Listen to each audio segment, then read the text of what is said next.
Olá, sejam bem-vindos ao 3º Congresso Internacional de Tecnologia na Educação. Hoje nós vamos falar sobre luto nos cuidados paliativos. Eu sou a Bruna, estou aqui com o José Cláudio. Nós somos membros da Liga Medicina Paliativa e temos o prazer de receber hoje a Rebeca Botaro, psicóloga clínica, especialista em suicídio, luto, comportamento autodestrutivos e perinatalidade, e o Dr. Carlos Mori, professor da disciplina de habilidades médicas no Unis Salesiano, médico com especialização em urgências e emergências e cuidados paliativos, diretor técnico da Santa Casa e pronto-socorro municipal e do SAMU. Bem-vindos. Olá, é um prazer. Primeiramente, agradecer a todos vocês pela oportunidade. A Rebeca, né, com todo esse currículo dela, que vai agregar bastante na nossa discussão sobre cuidados paliativos e principalmente um tema, né, que é um paradigma a gente discutir, que é o luto. Eu que agradeço a oportunidade de estar aqui, né? Eu acredito que hoje o Salesiano está rompendo barreiras históricas aqui na cidade de Araçatuba, trazendo um tema tão difícil, tão estigmatizado, né, dentro da saúde, e os alunos agora com essa responsabilidade de mudar o cuidar em Araçatuba, né? Então eu fico muito feliz, muito honrada de estar aqui, começando a falar sobre cuidados paliativos para essa cidade.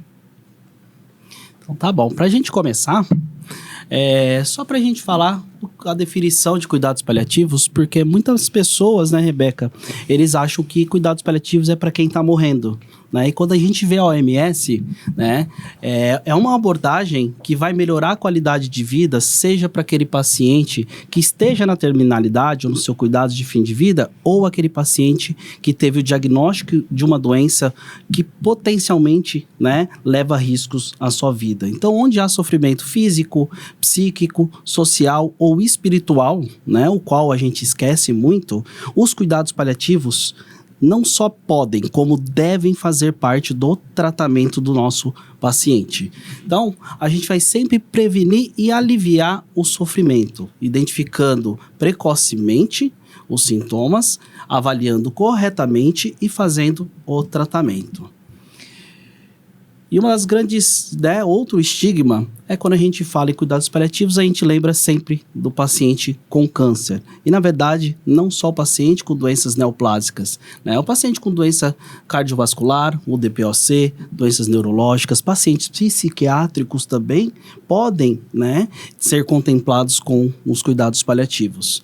E, diante disso, a gente tem um cenário aí, você que teve experiências, né, maiores, né, a gente está em Araçatuba, que é uma cidade que você já teve uma experiência, né, a gente hoje, desde o ano passado, no Congresso Brasileiro de Cuidados Paliativos, aprovou-se, né, como disciplina básica e obrigatória cuidados paliativos nas faculdades de medicina. Então, acho que o que o Salesiano está fazendo, a criação de liga, abrindo os alunos, é um grande avanço, como você disse. E você que explorou já outras coisas, o que você me fala desse cenário atual? Assim, o cenário do Brasil é muito difícil, né? O Brasil hoje ele é o 3º pior país do mundo para se morrer, né? E quando a gente pensa em cuidados paliativos hoje dentro do cenário, a gente precisa entender que a gente não cuida de uma boa morte no cuidados paliativos, né? A gente cuida da vida até a morte chegar, né? Então é o que a gente vai fazer com aquela vida quando a morte chegar, porque a morte irá chegar, né? Então, hoje o cenário, ele é muito difícil, ele ainda é muito triste, porém, começa a se trazer esperanças, né? Isso daqui é uma esperança para esse cenário, principalmente aqui em Araçatuba, né? E esperança é a questão principal que a gente traz de cuidados paliativos, né? A gente vai cuidar daquele paciente, né? Então, a gente vai parar de falar em sofrimento. O paciente, quando ele entra em cuidados paliativos, ele não está desistindo da vida, ele está desistindo do sofrimento, né? A gente fala, a gente não aguenta mais sofrer. Vamos cuidar daquele paciente.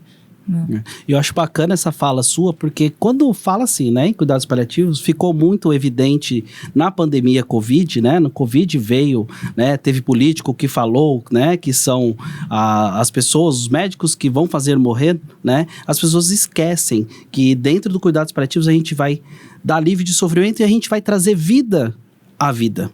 né? O paciente que tem com as obstinações terapêuticas, são aqueles tratamentos que não vão ter fatores modificadores, e se insiste. É aquele paciente que faz, por exemplo, uma quimioterapia, fica na cama por uma semana e semana que vem ele tem um novo ciclo, né? A gente esquece que ele tem que ter uma qualidade de vida. Não sabemos quanto tempo, né? Mas ele tem que ter essa qualidade, né? Para ele proporcionar e viver os seus últimos dias, meses ou talvez anos com uma qualidade, né? Sim. Precisa entrar na agenda do paciente cuidados paliativos, né? Então, um paciente com doença crônica ou que hoje é o mais comum, né? Em um tratamento de câncer, ele tem a tomografia, ele tem o PET scan, ele tem a nutricionista, ele tem toda uma parte a passar no médico. Mas e o prazer? E o cuidado? E o conforto? Sim, né? E o alívio do sofrimento? Não está na agenda dele? Né? Então, tem que entrar na agenda dele o cuidado. Uma dificuldade de aceitação do cuidado paliativo nesse cuidado do paciente. Sim. E uma dificuldade também no curso de medicina, de ter essa inserção em, por exemplo, estágios. Tá tudo muito novo agora. E não só no curso de medicina, tanto em psicologia, no curso de psicologia, ter essa inserção dos cuidados paliativos na grade curricular, né? Ademais, eu até acho importante o fato já externado pela Bruna, inclusive a presença de uma pessoa vinda da medicina, uma pessoa vinda da psicologia, justamente para nós virmos a ressaltar que a questão do cuidado paliativo é algo de multidisciplinar, é algo que demanda especialistas em áreas diferentes, indivíduos que pensem de maneira diferentes a fim de garantir uma qualidade de vida para esse paciente. É o indivíduo da psicologia, da medicina, da fisioterapia, entre outros quais os senhores até podem vir a nos esclarecer.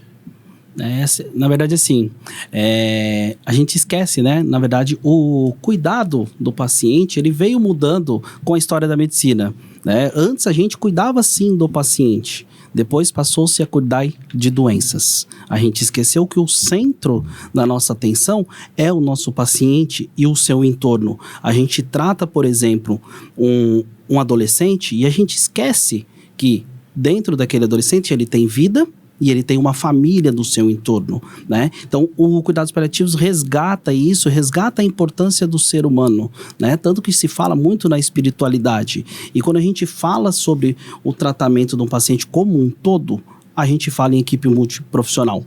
Então, o pessoal, né? Quando a gente fala equipe multiprofissional, geralmente a gente pensa, médico, né, fisioterapeuta, psicólogo, nutricionista, educador físico, né, e a gente esquece que todos são importantes no cuidado, né, quando a gente fala numa estrutura hospitalar, desde quem fez a ficha daquele paciente. Aquela pessoa, se ela for bem treinada, ela já está fazendo o cuidado. Desde aquela senhora que faz a limpeza do ambiente, ela também faz parte do cuidado. Então, todos nós somos uma equipe em prol do nosso paciente.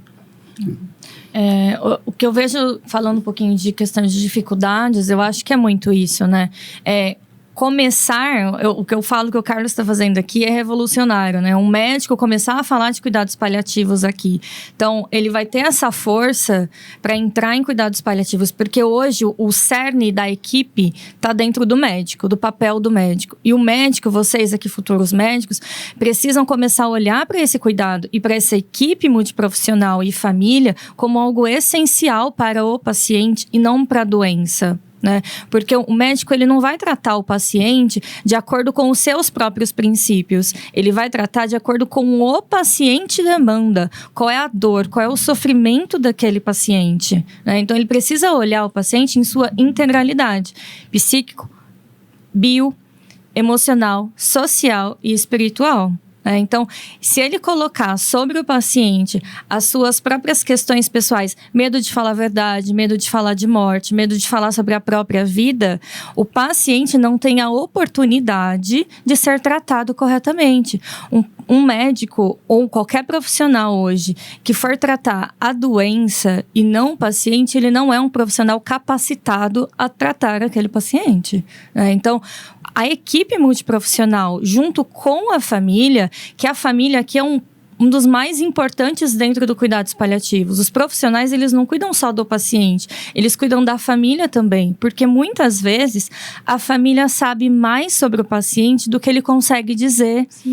Então, e existe aquela dor, aquele luto antecipatório, todas aquelas perdas, né, que a família vai estar envolvida. Precisa ter uma boa comunicação, tanto com o paciente e com a família, né? Ó, a Rebeca dando spoiler já. É isso. Né? Spoiler Tá dando spoiler já. Eu comecei. Da próxima parte da apresentação. Mas, na verdade, assim, quando a gente fala, né, das dificuldades, você bem falou, né, que o médico, se ele levar o que ele tem, né, sobre o luto, ele não consegue tratar, né? E isso entra muito no cuidados paliativos, que são os valores. A gente esquece dos valores daquela família, daquele paciente. Às vezes, o meu valor sobre vida é uma coisa, daquela pessoa é outra. A espiritualidade daquela pessoa é uma situação. Então, eu não estou tratando o meu valor, o meu sofrimento. Não, é o do paciente. A gente não pode também esquecer, né? Que geralmente a gente esquece do entorno, lembra? Vamos dar o diagnóstico para o seu José de uma neoplasia. Vem a família toda, aquela família protetiva. Não, o seu José não vai saber que ele tem câncer de pulmão. Opa, né? O seu José tem o direito de saber, a não ser que ele não queira. Se ele passar essa tutela, entre aspas, para sua família, para suas filhas, seus filhos, ok. Ele está abdicando desse direito. Porém, o maior interessado é o nosso paciente, né? Então, a gente, às vezes, trata o paciente pelos valores dos seus familiares e não do seu valor, né? Perfeito. A questão hoje da mentira, né, ou da própria ausência da verdade, os estudos recentes mostram que isso traz uma falta de adesão ao próprio tratamento do paciente e da família, né? Então, ali ele perde a oportunidade de ser cuidado, de ser realmente tratado. Então, muitas vezes os médicos falam, não vai entrar em cuidados paliativos porque ele não vai desistir da vida. A gente não está falando em desistência da vida, né? Nós estamos falando aqui em cuidar da vida dele, em virar para ele e falar assim, o senhor quer deixar de sofrer? Vamos tratar da sua vida, né? Porque a gente não está nem dizendo que a gente vai levar os cuidados paliativos para uma morte. Não, nós estamos falando de tratar o sofrimento dele, que o sofrimento perpassa sintomas físicos, sintomas, entendeu? Então, a gente está falando aqui sobre tudo. Às vezes, o paciente, ele tem angústias, ele tem frustrações, ele vai perder as suas autonomias, questões financeiras, ele quer preparar a sua própria vida. Gente, ele tem sonhos. Sim. Ele tem desejos, objetivos na vida, ele construiu toda uma carreira, é lidado com uma doença em terminalidade e vai ser escondido do paciente. Isso é legal dos sonhos, né? Porque a gente, às vezes, não deixa as pessoas sonharem, né? A gente fala cuidados paliativos, até a questão da abordagem, né? Todo mundo pensa que a gente já chega abordando a morte e o luto. Não, na verdade, nós vamos abordar a vida, né? E tem fases para a gente entrar conversando sobre isso, né? Uma hora vai ser conversado, mas depende da aceitação do paciente, né? Isso é tão bacana quando a gente fala de desejos. Semana passada eu vi, teve na Europa, um paciente de cuidados paliativos, o sonho dele era ir no estádio, no jogo. Ele foi de ambulância, de maca, que assim, coisa linda que é isso, né? Hoje, se a gente for ver, infelizmente, os pacientes do nosso país, né? Eles estão morrendo dentro de uma estrutura hospitalar que não fornece cuidados paliativos, porque também ele não tem condições de ir para domicílio. Porque também a gente está numa estrutura que não tem cuidados domiciliares. A gente não tem um melhor em casa, por exemplo, a gente não tem uma saúde da família bem estruturada, né? Então, todo o sistema como um todo, né, é complicado, né? E a dificuldade está aí em abordar o paciente dessa maneira, porque eu vou oferecer cuidados paliativos no meu serviço. E o restante? Para onde ele vai? Né? Com quem vai continuar os cuidados? Então, a gente tem que organizar isso como um todo. E é um desafio para vocês. Sim. Né? Vocês que estão vindo, né? Nós, né, assim, lógico que a gente está novo, né, mais ou menos, mas nós vamos começar plantando as sementes. E é um desafio para vocês novos de como buscar isso, de como está estruturando, porque o cuidados paliativos virou, né, ao meu entender, né, muito, a gente passa por modismos, né, e virou, né, graças a Deus está evidenciado, tem se falado em políticas públicas, né, só que não tem falado sobre financiamento, mas como vai acontecer ninguém fala. Né? Então isso é um grande desafio, e o modismo, né, a evidência não pode acabar, né, porque às vezes as pessoas vão fazer cuidados paliativos, porque é legal, né, porque daqui a pouco a Globo solta numa novela, né, eu não vejo novela, mas não sei se soltou não. Tá em alta, né? Tá em alta, tem evidência, eles soltam aí, todo mundo vai querer fazer cuidados paliativos. E não são aquelas pessoas que gostam, porque tem que gostar. Tem que gostar muito. É importante o estudante buscar, além da faculdade, né, essa informação sobre os cuidados paliativos. Sim, a gente estava falando lá fora, né, comentando, hoje um dos grandes nomes, né, dos cuidados paliativos é a Ana Cláudia.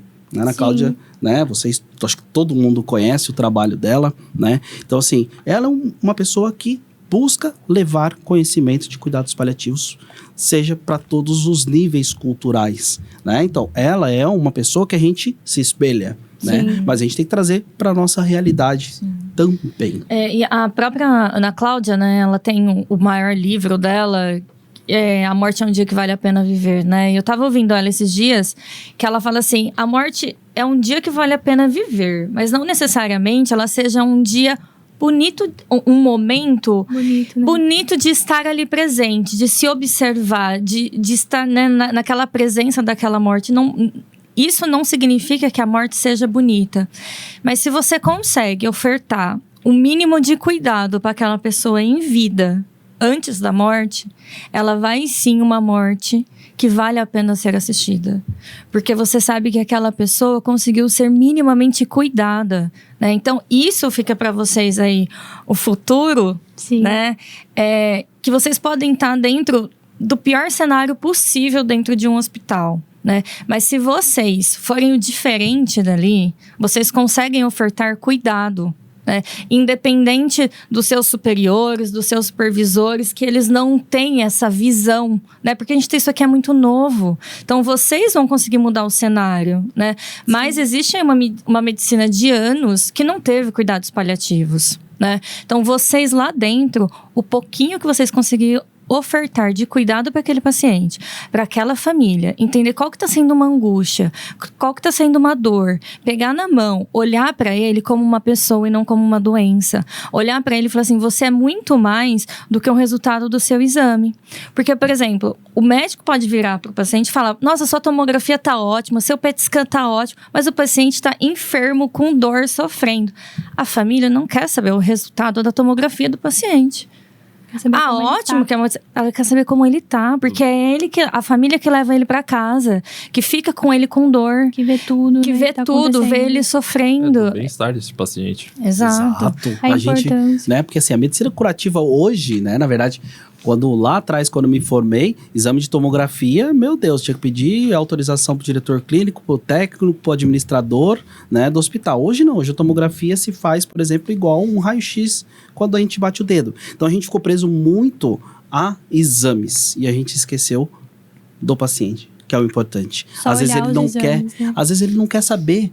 Ele sabe que ele tá numa doença que tá ameaçando a vida dele, que não tem mais cura. Então ele não quer se sujeitar a exames, a tratamentos desnecessários. Ele quer ter qualidade de vida, né? Assim, aí quando a gente vem sobre isso, a gente entra numa questão que na faculdade, graças a Deus, é bem abordada, né? É o Dr. Zé Marques que faz isso com vocês, que é a comunicação de más notícias, né? Eu não sei no mundo da psicologia como se trata isso, né? Mas a gente tem, infelizmente, os colegas falam, morreu. Né? Não tem aquela preparação. E hoje, assim, os alunos do Salesiano, eu tenho a certeza que eles vão sair tranquilos sobre isso, né? Que eles têm, né, uma grande pessoa que faz isso, é mais tranquilo, né? Mas eu não sei, na psicologia, como que vocês abordam isso? É um pouquinho diferente? Aquele jeito de psicólogo? Né? Assim, primeiro que a gente não pode comunicar terminalidade, morte, nós não podemos. Fica o papel do médico isso, né?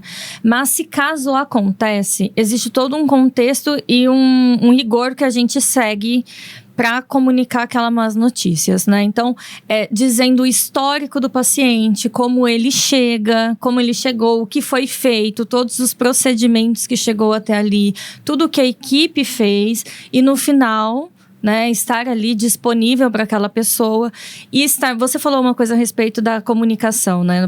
O profissional precisa ser muito bom em comunicação. Todo Sim. profissional de saúde precisa ser muito bom em comunicação. Falar, mas principalmente escutar o que aquela família tem para dizer naquele momento. Às vezes é só choro, mas você estar Eles ali. querem falar, querem desabafar. E você estar ali, presente, com escuta ativa para aquela pessoa, para aquele paciente, para aquela família, né, independente da comunicação de más notícias que for, né, você já começa ali fazer o diferencial. Sim. E na verdade a gente esquece disso, né? Geralmente, né, até no protocolos Spikes, né, a gente tem que entender o que eles entenderam, né? A gente tem que fazer um feedback. Geralmente o médico esquece isso. Ele chega, ele desaba a falar, fala tudo, não escuta, a pessoa começou a chorar, ele dá um abraço, vira as costas e vai embora. Ele acha que ele comunicou a má notícia, ponto final, acabou, né? E na verdade não é. A gente acabou o trabalho dele, né? Exatamente. A gente E tem não é assim. toda uma situação aí, um desencarrilhar de situações, né? Que a gente tem que voltar muitas vezes, né? Sim. E o trabalho em equipe é primordial, né? Acho que assim, todo mundo, porque não adianta, porque eu sou médico, o médico é a figura central, né? A gente tem o assistente social na equipe. Às vezes o assistente social tem maior vinculação com essa família do que o médico. E ele vai dar um apoio maior. Ele vai saber como acessar, ele vai saber o momento que está o sofrimento, né? Então, assim, a gente tem que sempre pensar, trabalho em equipe, nunca esquecer. Sim. Existem programas, planejamentos bem específicos no cuidados paliativos, desse trabalho em equipe, de reuniões, de técnicas que a gente usa para fazer a discussão daquele caso, né, em cuidados paliativos. Mas o importante, que a gente estava falando de comunicação, é uma comunicação interna muito boa também, né? Então, o psicólogo, quando passa com o paciente na visita, naquele trabalho em grupo com a família, identifica uma questão, comunica a enfermagem, comunica o médico, comunica o assistente social. Percebi que está tendo alguma questão com a nutrição. Comunica a nutrição. A nutricionista, a mesma coisa. Está passando a alimentação. O paciente trouxe uma dificuldade, comunica o psicólogo, está havendo uma questão com a alimentação. Então, há uma comunicação e essa conversa interna muito importante. É justamente essa questão que a senhora deixou claro, que, por exemplo, é a associação da comunicação, é como uma comunicação interna por parte da equipe, que tu acabaste de afirmar, e a comunicação externa, que é por parte da equipe com a família. E eu reitero a questão interessante que você disse sobre a questão da escuta ativa, que é justamente a questão por exemplo, do silêncio. O silêncio também é uma maneira de comunicação. E, ademais, o termo escuta também é muito interessante de ser abordado, porque ouvir é assim como é dito, como dito de maneira popular. Por exemplo, entra em um ouvido, sai pelo outro, seguindo o dito popular. Mas a questão, não, o escutar é realmente você absorver aquilo que está sendo dito. É você se comunicar, se deixar ser entendido e principalmente entender. Esse é um pontíssimo muito importante, o qual todos têm de ter. Perfeito. A escuta ativa, e esse é um termo que a gente usa muito em psicologia, que é você estar ali presente no momento, né? Nada mais te distrai. Então, quando o paciente... Eu sou psicóloga clínica, né? Então, o paciente entra em clínica comigo, o meu mundo lá fora morreu. Só existe aquele momento, só existe aquele paciente. Eu estou o tempo inteiro em escuta ativa. Eu estou entendendo, absorvendo, pensando naquele paciente. E dentro de todo esse contexto, né, a gente não pode esquecer, além da escuta ativa, a escuta empática, que é que você pensa, né, e se fosse eu? Eu acho que esse é um grande ponto que falta falar de novo dos médicos. Mas assim, infelizmente falta, né, a formação médica, né, a gente vê mudanças hoje, mas a formação médica não tem isso. Não tem. Né? Eu entendo que a correria é muito grande dentro de um hospital, né? Ele não consegue dispor de todo o tempo que ele gostaria para aquele atendimento, para aquela família, para aquele paciente. Porém, é um mínimo É um mínimo que ele consiga fazer ali, já é muito. Igual numa comunicação de más notícias. Ele falar e virar as costas, cadê a empatia? Cadê a compaixão? Compaixão é quando você sai além do campo da empatia, de ficar sentindo e fala, o que eu posso fazer por você? O que eu posso fazer aqui por essa família? Né? Além dessa comunicação, então, é você colocar a empatia em algum lugar. É você ter compaixão por aquilo. Mas na verdade, assim, quando a gente fala em visitas multi, né? Todo mundo pensa que vai igual carneirinho, né? Vai um na frente e todo mundo atrás, a equipe. Muitas vezes não é necessário a figura do médico em todas as visitas, a figura da enfermeira em todas as visitas, em todos os pacientes. Muitas vezes, por isso que é importante o trabalho de equipe, que se faça a reunião, discuta-se aquele paciente e determine, nossa, a demanda hoje da Dona Maria é essa. Olha, então, isso daí é melhor a assistente social estar indo, né? Então, a gente vai mudando, né, aos pares, todas as visitas para que não sobrecarregue ninguém, né? Para que a equipe consiga dar conta de todos os seus pacientes. Porque se a gente fizer um trabalho de cuidados paliativos bacana, bem estruturado, né, não vai ter equipe para isso. Porque a quantidade de equipe hoje no nosso país é irrisória. Né? Então, a gente divide, entre aspas, o trabalho e dá uma qualidade, porque lembrando, né, repetindo, a gente não pode esquecer do cuidador. A gente esquece do cuidador. Tá?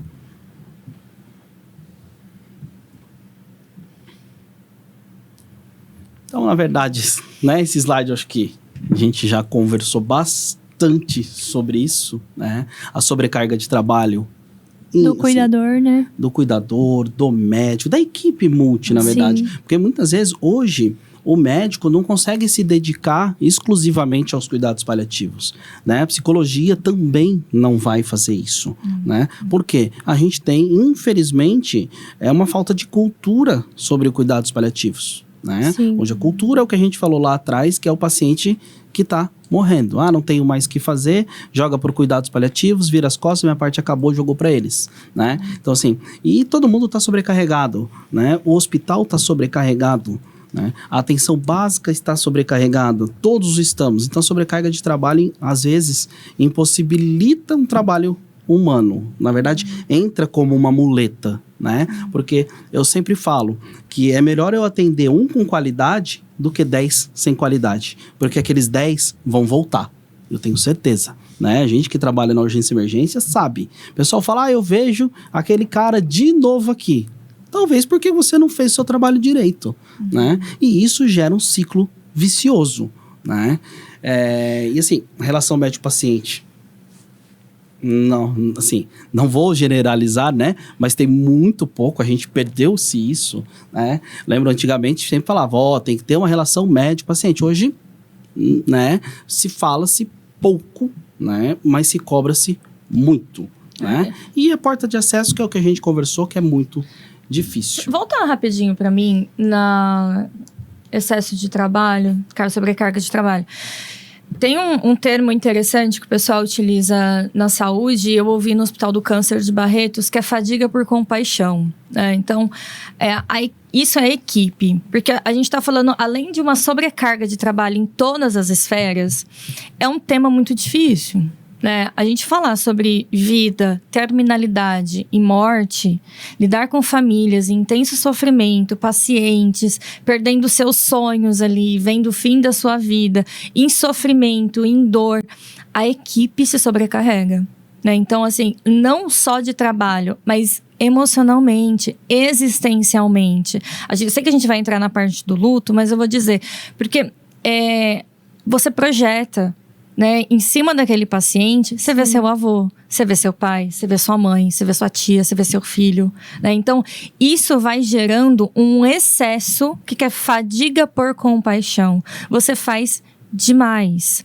Você se doa ali o tempo inteiro. Então, existe também um estresse. A gente entra no burnout, né? Dos próprios profissionais dessa equipe multi. Então, precisa haver um cuidado também desta equipe que cuida dessas pessoas. É o cuidar do cuidador, né? Então, não só o cuidador família, mas é o cuidador vocês, nós. Então, é terapia, é grupo, é conversa, é discussão, é se abraçar, é falar também das suas dores, é ver ali o paciente, porque isso vai te trazer angústia, com certeza. Eu te digo com 100% de certeza, vocês ainda vão chorar por um paciente. Vocês vão chorar com o paciente, vocês vão chorar com a família, porque tem pessoas que marcam a gente, que pegam a gente, né, no nosso emocional. Então tem que tomar muito cuidado com essa fadiga por compaixão. Também entender quais são os seus limites enquanto profissionais da saúde. Tá vendo? Vocês brincaram comigo, né? Foi semana passada, né? Que a gente, terça passada, a gente fez a aula inaugural da Liga. Aí a gente conversando, né? Conversando não, porque eles falaram pouco, eu falo muito, né? E a gente falando sobre, e eu contando algumas experiências, né? Que a gente chora. Às vezes você faz um atendimento, ainda mais na urgência e emergência, que você desaba. Né, já não está preparado às vezes, né, para ver uma criança sofrendo com a mãe doente, sem ter feito cuidados paliativos com aquela mãe, com aquela família, né? Então assim, a gente chora junto. Às vezes ali é a descarga do nosso sofrimento, né? É um escape que a gente tem porque a gente não se cuida. Acaba sendo inevitável porque nós somos humanos, né?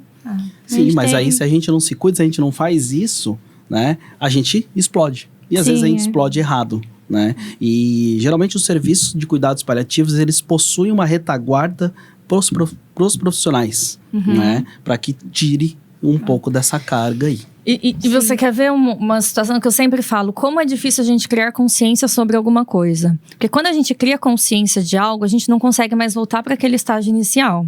Então, a partir do momento que vocês começam a entender o que é cuidados paliativos, a importância do cuidar, de toda a rede, de toda a família, de todos os profissionais, e você vai vivenciar uma morte em sofrimento que poderia ter sido evitada, aquele sofrimento, aquilo causa uma angústia tão grande. Foi o meu maior desafio nessa cidade, foi isso. Ter lidado com as angústias, sabendo que podia ter sido muito diferente, mas as instituições, a cultura não permitia. Então isso foi muito difícil. E vocês vão vivenciar. Isso é uma impotência como ser humano e como profissional que vocês vão precisar aprender a lidar. Mas isso é bom, né? Já falei, isso é Caleja. bom porque além de calejar, né? São pessoas que estão tendo em sua formação isso. E eu costumo dizer muito para eles, quando eles vão para campo de estágio, você vai ver muita coisa errada. Eu falei, saiba que está errado, saiba o certo e lá na frente você vai tentar modificar. Né? Então a gente tem que construir os nossos tijolinhos aí na vida, né? É muito difícil, né? A gente mudar culturas. Cultura demora tempo. Só que quando a gente faz isso, a gente olha para trás, é gostoso, né? Acho que todas as angústias que a gente teve lá atrás, a gente fala, ufa, agora eu não vou ter mais. Né? Então assim, só o pessoal que não entende aí, né? Não sabe sobre cuidados paliativos, pra gente entrar no luto, né? Propriamente dito.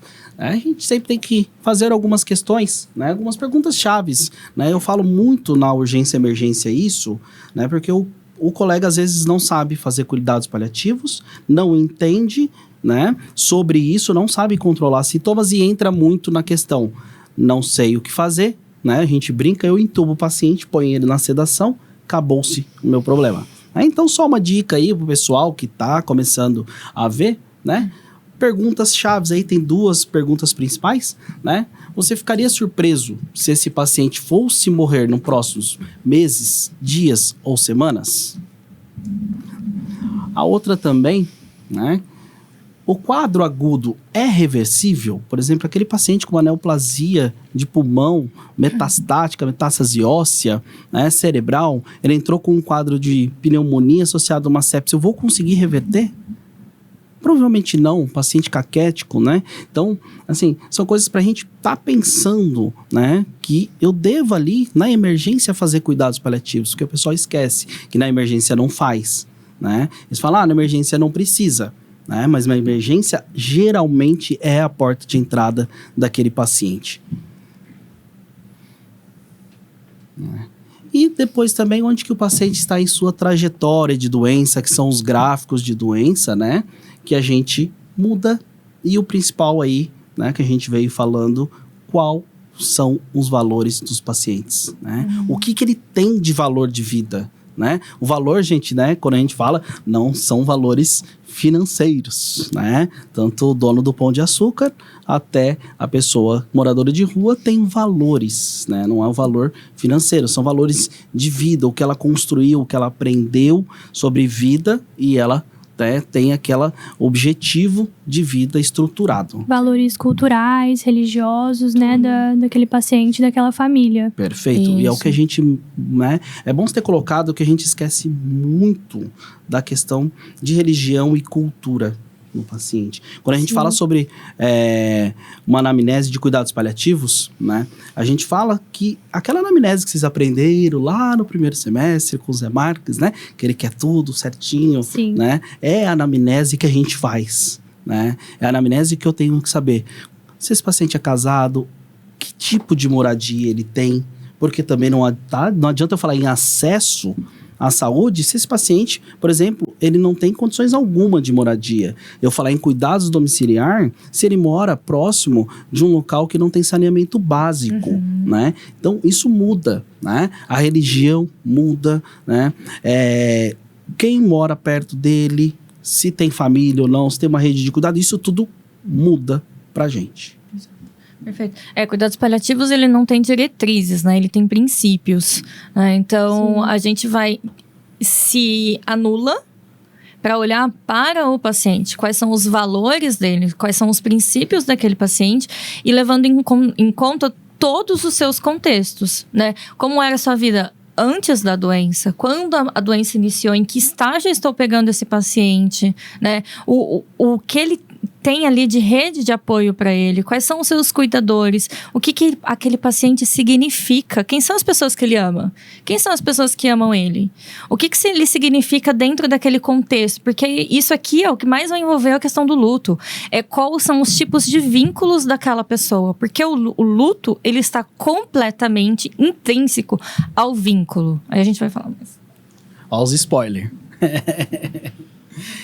Então vamos lá, para quem é especialista, né? Eu acho que nessa resposta aí, se vocês quiserem falar, eu me abstenho, hein? Na verdade, assim, seria legal. Para vocês que estão, assim, acho que vocês não tiveram um contato, né, dentro da faculdade sobre isso, né? Então, assim, para vocês, o que vocês, de uma maneira, entre aspas, leiga e informação, né? Informação médica, o que vocês entenderiam sobre luto? Ó, a pergunta virou para vocês, hein?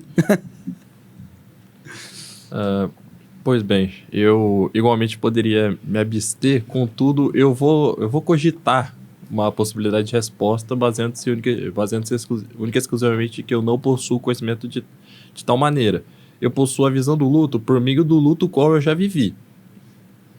Que eu entendo, se eu tivesse que definir o luto de uma maneira mais racional, eu definiria como, por exemplo, o estado pós-mortem dos indivíduos quais faziam parte do vínculo social do indivíduo que faleceu.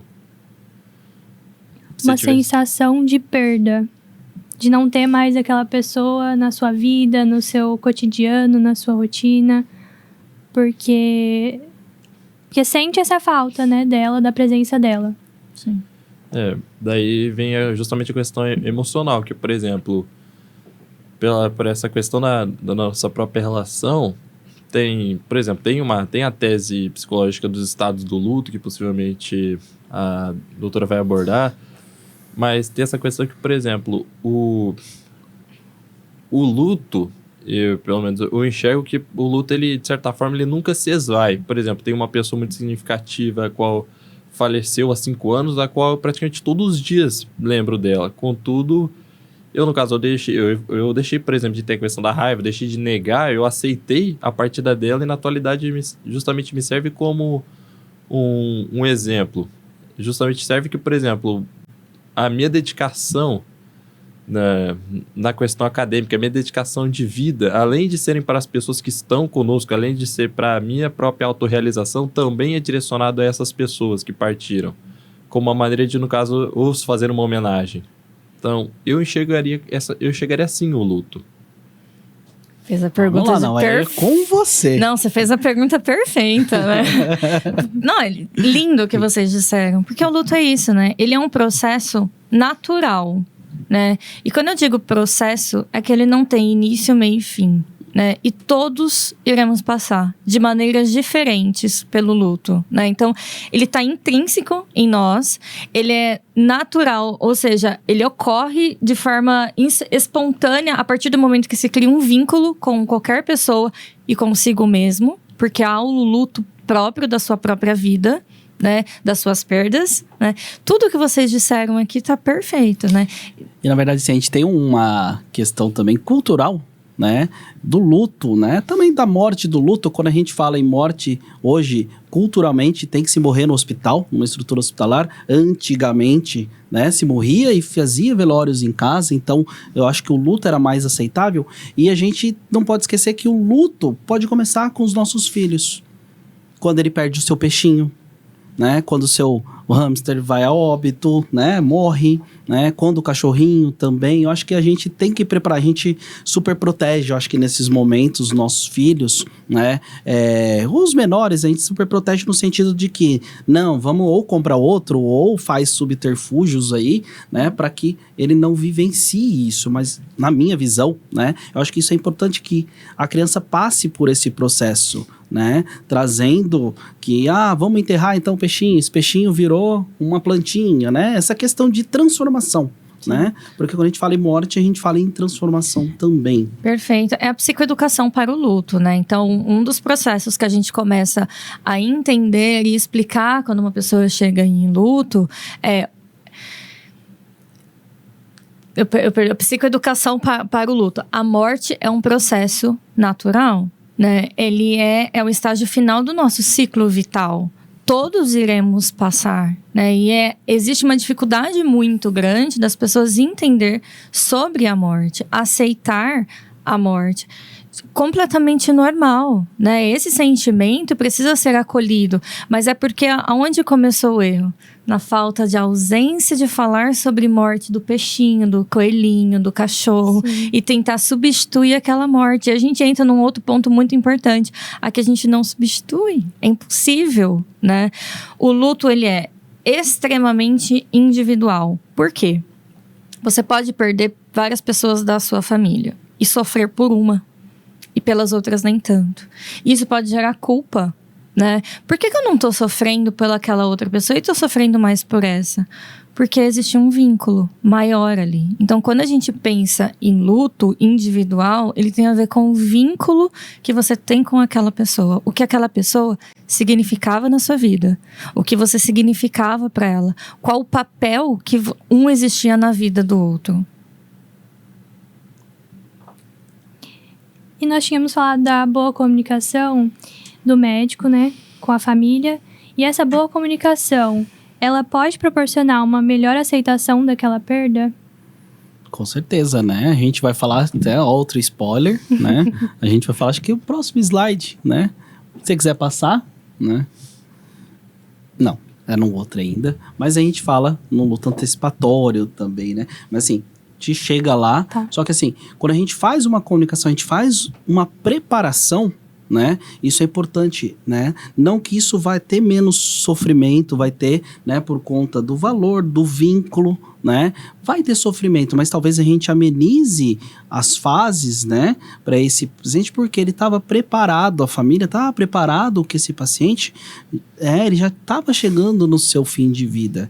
E isso se torna a morte, né? Para aquela família, aquelas pessoas ficam, né? Entre as melhores, eles encaram o melhor, eles sabem que é o processo natural, né, a evolução natural de doença e de vida, né, que todo mundo, não é igual a plantinha, todo mundo sabe que vai nascer, crescer, né, vai ter filho ou não, né, antigamente falava sobre isso, hoje, né, as pessoas não querem e depois vai morrer, né, envelhecer e morrer, isso é o natural, né. A única certeza que todos nós temos que nós vamos morrer, Sim. né? E basta, assim, e essa certeza que a gente vai morrer, e todo mundo tem, né? Como decidir se vai querer morrer bem, ou se vai querer sofrer para morrer, penso eu, né? Você disse, né? Eu acho que quanto melhor o cuidado que a gente tem com uma pessoa que está ali com uma doença em ameaça à sua vida, quanto melhor o cuidado ela receber, quanto melhor for explicado tudo o que está realmente acontecendo, ela se abraçar dentro da sua realidade. Existem as diretrizes de morte, as diretrizes de vida, existe o testamento vital que aquela pessoa pode fazer. Então, tudo isso prepara, sim, né? Não só a pessoa para sua morte, mas também para um luto não complicado, que a gente chama. Porém, ainda assim, pode haver lutos complicados, porque a gente nunca está totalmente preparado para viver com a ausência daquele papel daquela pessoa na nossa vida.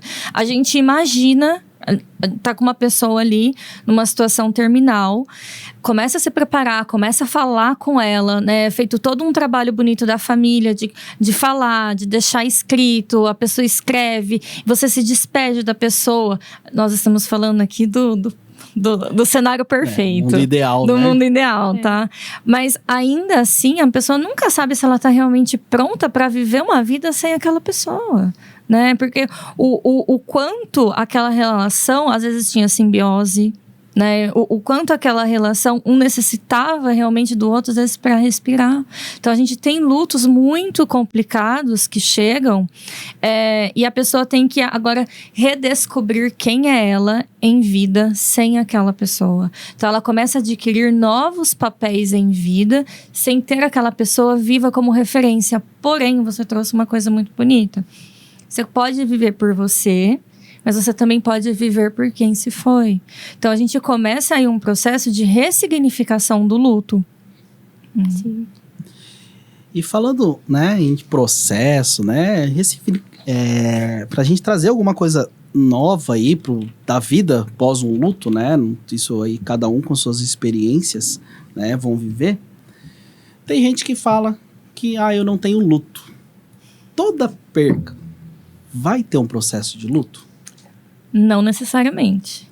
E por quê? Porque assim, na nossa concepção, né, quanto pessoas, né, morreu alguém, eu tenho que viver, estou ali, né, eu tenho a minha fase de luto, tanto que, né, se a gente for trazer para o mundo real, né, todo mundo fica aí afastado de suas atividades aí, né, que teoricamente seria o período de luto. Lógico que a gente não pode deixar, são 3 dias, né?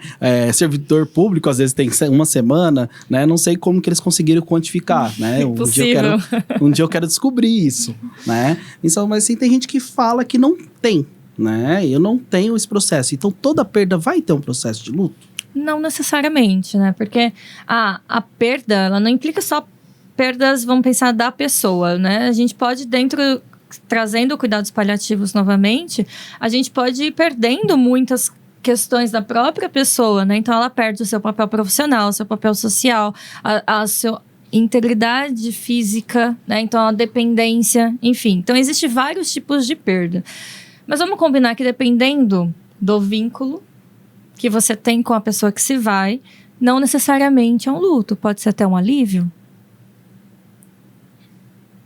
Deu para entender? Vocês pegaram isso aí? Sim. Né? Captamos.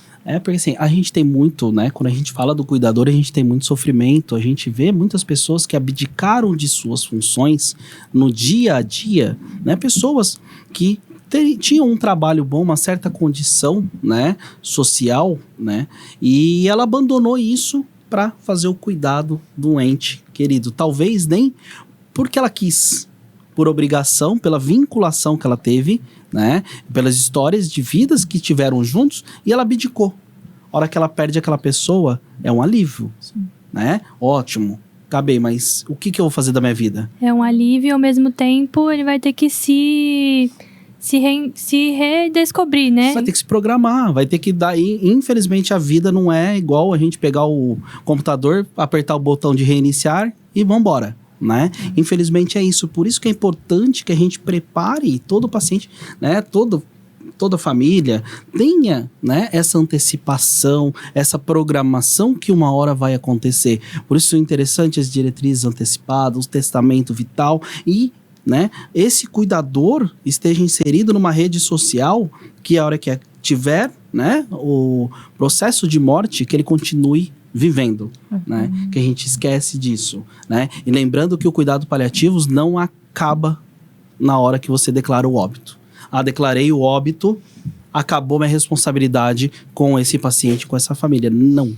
Nós vamos continuar o cuidado com aquela família. Perfeito. Só para deixar claro pro pessoal que está assistindo, o que seria esse testamento vital? Não pode ser. Testamento vital, na verdade, a gente faz, né? A gente pode até uma ideia, sobre isso, Sim. né? Diretriz antecipada e testamento vital, mas o testamento vital é aquilo que a pessoa vai falar, o que ela vai deixar as suas coisas, né? É isso que eu quero deixar. E quando a gente fala em diretrizes antecipadas de vida, se acontecer isso comigo, eu quero que se faça isso. Por exemplo, se eu entrar em insuficiência respiratória aguda, eu não quero que me entube.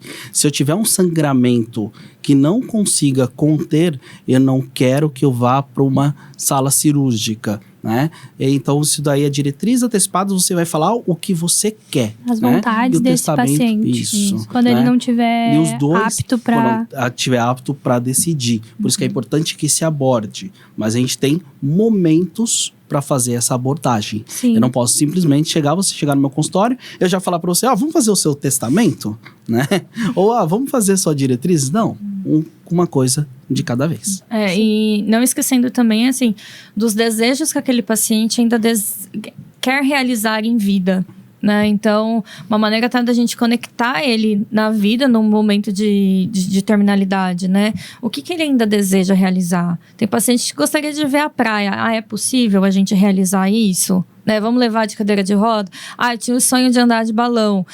É impossível, mas a gente consegue trazer balões para dentro do quarto, sabe? Assim, então, tudo isso está ali implícito, né? Também esses desejos para serem realizados num fim de vida.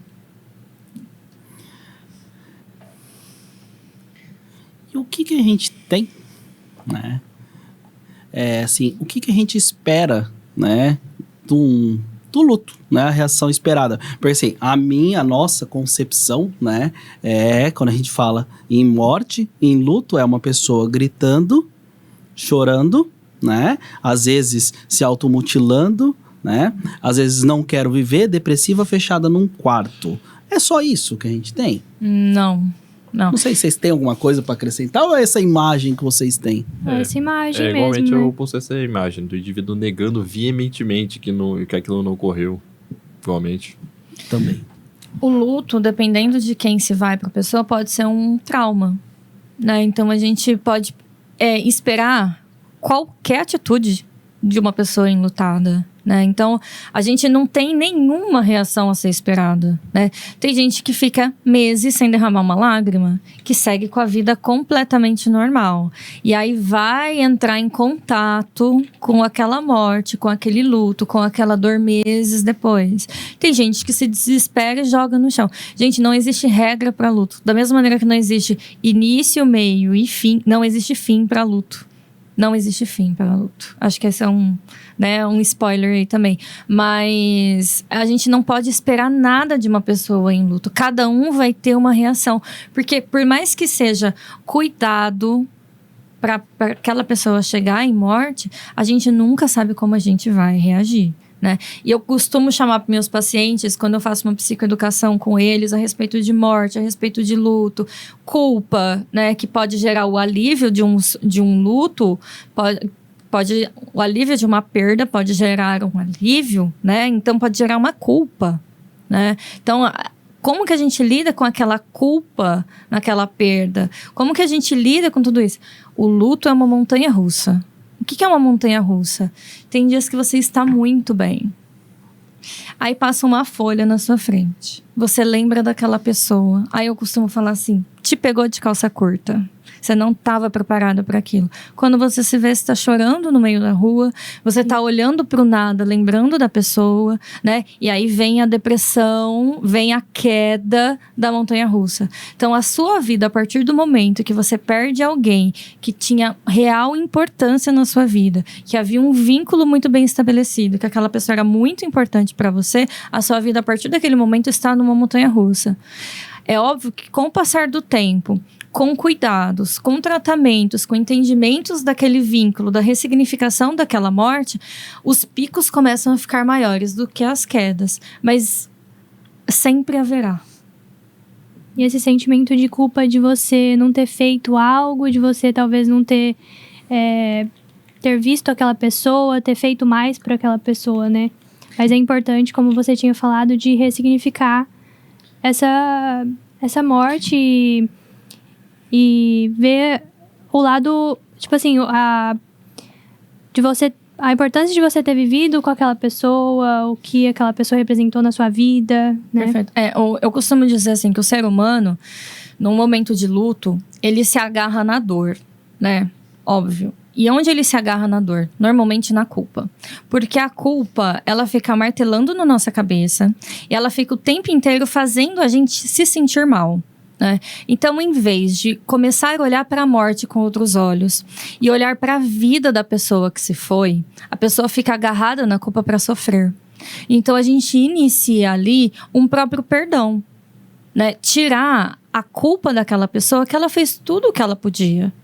Mesmo se ela não pudesse, se ela não pôde fazer tudo o que ela podia, se ela tivesse aquelas informações de que a pessoa se iria, ela teria feito diferente, mas ela não tinha aquelas informações, né? Então a gente começa um processo de retirar a culpa e levar a pessoa a fazer as pazes em vida com a pessoa que se foi.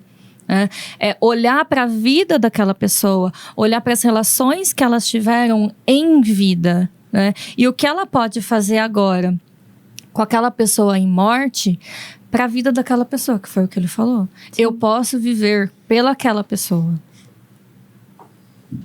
Vamos que nosso tempo acho que tá curto, viu? A gente achou que ia ser pouco, né? Falamos... E como que a gente pode fazer pra gente superar o luto? Porque a gente falou sobre sofrimento, né? Bastante sofrimento, o que a gente deixou de fazer, né? O que eu posso fazer, né? E a gente vê muitas pessoas que sofrem e não conseguem dar sequência à sua vida após, né, um luto. E como que a gente faz? A gente sabe que, né? A gente até brincou, né? Que você falou de suicídio. O trabalho do médico, às vezes, é pouco. Né? O médico vai dar remédio, né? Não estou entrando na psiquiatria, né? Quem dirá isso, né? Mas ele vai entrar com o remédio e depois a gente tem um outro trabalho árduo, porque é reinserir esse paciente num contexto de vida novamente, porque antes ele só via sofrimento, né? Quando você mandou os slides, eu falei, vou deixar para fazer justamente essa conversa, essa reflexão. O que significa superar para vocês? Talvez parar de ter esse sofrimento. Não, só a palavra superar. Quando eu falo pra você, o que significa a palavra superar? Pensa no meio de esporte, por exemplo. Vencer. Melhorar. Fazer melhor. Extrapolar um limite. Extrapolar um limite. A gente supera, melhora alguém? Um pai, uma mãe que se foi, um filho. Como que a gente supera uma pessoa? Muito difícil. Impossível, né? Então, eu gosto de pensar que a gente não supera o luto. A gente ressignifica o luto. A gente dá novos sentidos para aquela pessoa em vida e em morte. E a gente encontra novos sentidos e novas relações com aquela pessoa em luto, né? A pessoa pode ter ido, mas você pode criar um novo tipo de vida, um novo tipo de relação com ela. Então, você ali naquele momento, você está ressignificando, você está dando novos sentidos, você está transformando a sua relação, a sua dor, o seu sofrimento, você está transformando aquela pessoa, né? Então, o luto não se supera. Na verdade, foi um pouquinho de propósito, né? Porque muitas vezes as pessoas falam, eu superei o luto, né? Superei, não falam nem luto, superei a morte do meu pai, né? Eu superei a morte da minha filha depois de muito tempo. E, na verdade, isso pode vir em reentradas, né, de sofrimento. Então, e eu fui ler sobre, não tenho tanta experiência sobre, né, estudar luto, né? Então, a gente foi ler sobre, eu falei, será que isso vai? Eu falei, essa minha dúvida eu vou tirar lá também, porque eu acho que todo mundo vai querer saber. Né? Sim. Vocês escutam isso, né?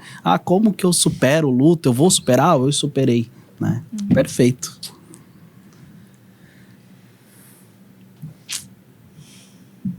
Existe lado bom no luto? Eu acho que essa é a mais difícil, né? Essa pergunta é...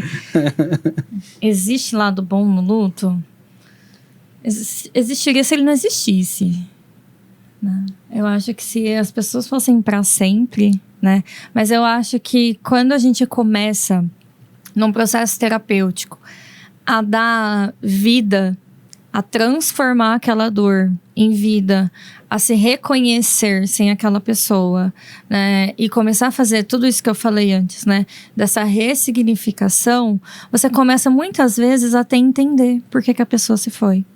Às vezes, por que era o momento dela ir, né? E o que você aprendeu com a morte daquela pessoa? Que a gente entra no livro da Ana Cláudia Quintana Arantes, Histórias Lindas de Morrer, né? O que ela viu, o que ela aprendeu com cada morte. Então, eu acho que esse pode ser um lado bom no luto. E a gente tá pronto pra gente falar de luto antecipatório? A gente antecipar esse luto que a gente, né? Quando a gente fala em pergunta surpresa lá atrás, né? A gente não ficaria surpreso se esse paciente fosse dias, meses, anos, né? Se esse paciente fosse morrer, né? E quando a gente tem o diagnóstico de terminalidade, a gente começa já, né? Talvez se preparar pro luto, né?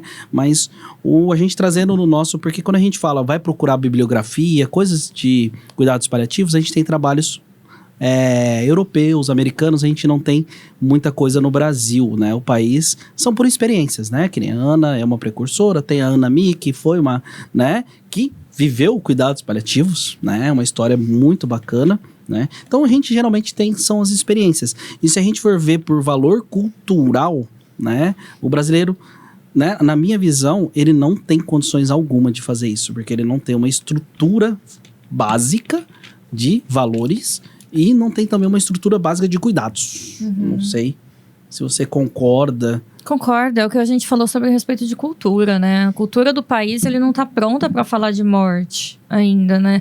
Não tá pronto para falar de luto, de sofrimento, tudo isso. Então, assim, o luto, por mais que ele seja cuidado antes, que ele tenha todas as diretrizes para amenizar aquela dor, ninguém nunca está realmente pronto para aquela perda, né? Então, assim, se a gente está pronto hoje no cenário, não, mas a gente está se preparando, né? A gente está aí, ainda bem, com uma precursora maravilhosa, Sim. Ana Cláudia, que está preparando cada vez mais. E vocês, quando estão aqui falando sobre isso, vocês já estão aprendendo mais sobre morte, já estão entendendo mais o que é luto, se preparando mais, né?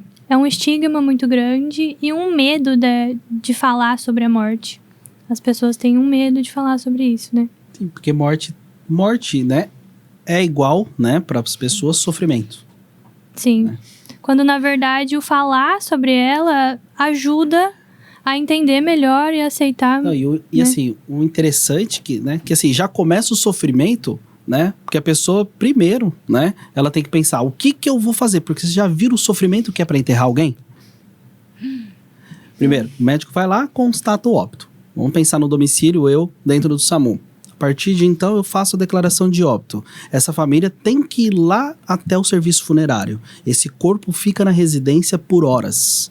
Então, isso tudo é sofrimento, a gente esquece. Sim. Né? Aí ele não tem condições financeiras de pagar uma funerária particular. Ele tem que ir lá no municipal, né, na funerária municipal para conseguir. Demora mais tempo. Aí vai, chama a família, todo mundo. O velório, geralmente, o Brasil tem aquela cultura de ficar o dia inteiro. Todo mundo fica o dia inteiro, né, porque tem que esperar o pessoal de fora, Sim. sem comer, tomando chá, café, comendo bolachinha, né, o que é o que tem, e chorando, todo mundo junto, né? Quando se fecha o caixão, é aquele sofrimento também, né? Então, quando a gente olha para a morte, para o processo de morrer, né? É muito sofrimento, né? As pessoas sofrem, né? Culturalmente. Se a gente for trazer para a cultura oriental, é mais bonito, por exemplo, né? A gente trouxer para que pro budismo, a morte é uma passagem, que para mim também é. E não tem tanto sofrimento, apesar de não deixar de passar por todos esses percalços aí.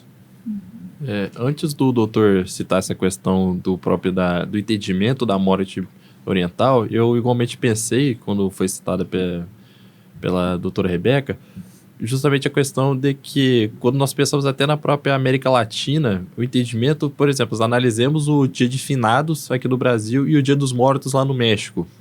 Enquanto que lá é uma característica de uma festividade, aqui geralmente é uma característica que, por exemplo, o indivíduo vai lá, leva o seu buquê de flores, até uma outra coroa de rosas para o sepulcro do seu ente querido e novamente repetindo aquele sofrimento que teve.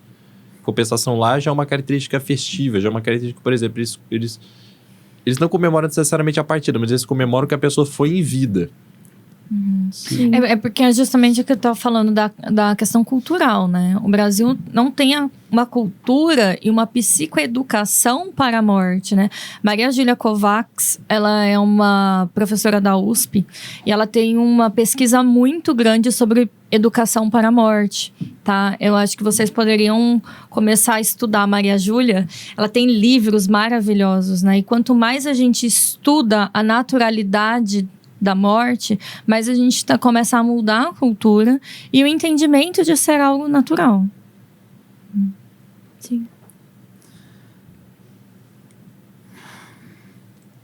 Bom, acho que sobre o luto saudável, acho que a gente já entrou, já falou, né, sobre tudo isso daí, né, sobre o fim. Pode.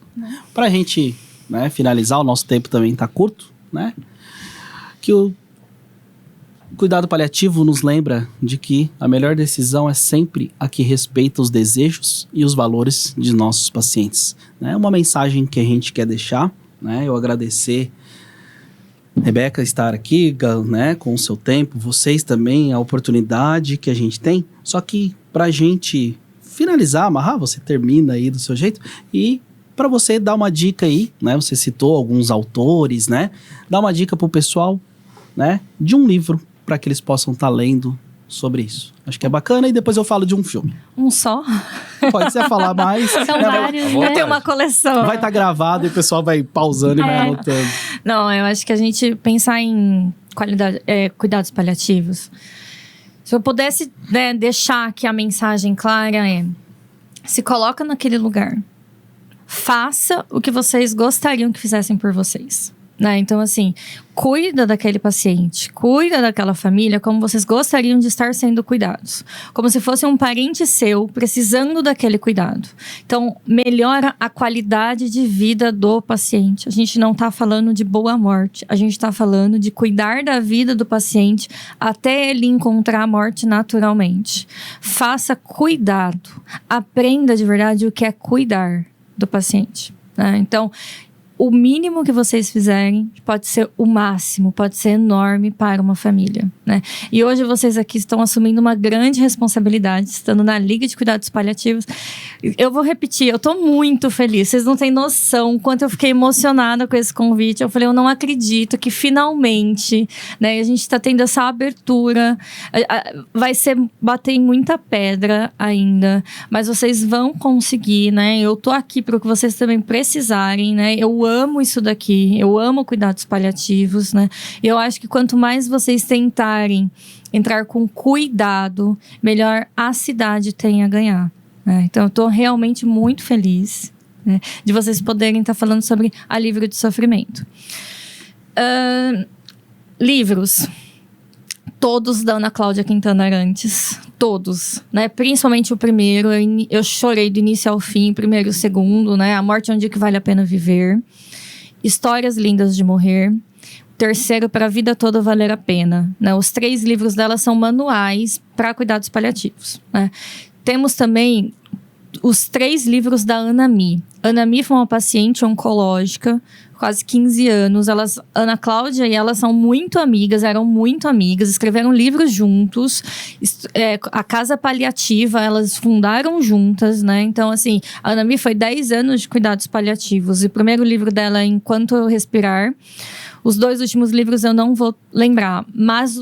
Foram recentes, não vou lembrar também. Foi recente, né? Então, o segundo livro, ela escreveu no último ano bem, né? E o terceiro, ela terminou já hospitalizada. E a Ana Cláudia e o Tom terminaram o livro. Então, esses 3 livros são espetáculos, já foram 6. E eu indico a Maria Júlia Kovacs para falar, aprender sobre morte. Só que aí, cuidados paliativos, vocês têm Elizabeth Kubler-Ross, vocês têm Bowlby para entender vínculo, enfim. Sim. Né? Mas acho que são essas as dicas. Acho que eu não preciso nem falar mais livro. O manual da NCP. Ai, sem dúvida. Brincadeira. Por isso, o terceiro.